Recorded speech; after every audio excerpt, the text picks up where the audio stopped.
भावांनो जे आपण बोलतो नाही ती करून पण धावतो. मला आपले व्ह्यूज कमी येते द्या, पण तुम्हाला व्हिडिओ टाकायचं मी काय बंद पडणार नाही. आणि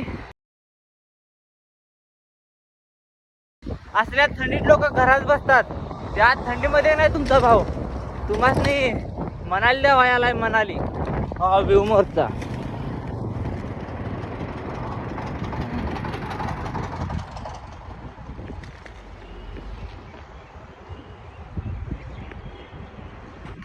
असं मी तुम्हाला सायकलवरून भारत धावतोय, मग तुम्हाला एक फॉलो करू शकत नाही. आपल्या आयडिओ ट्राय केल्या त्या 3 त्या आपल्याला हटवायच्या आहेत. त्या मला तुमच्या सपोर्टची गरज आहे आणि तुम्ही व्हिडिओ शेअर करायचा आहे आपल्या भावासाठी. शेअर करा, अगर न करा किंवा फॉलो करू नका, पण एक कमेंट आपल्या भावासाठी करायची, कारण तुमचा भाव एवढा मेहनत करतोय.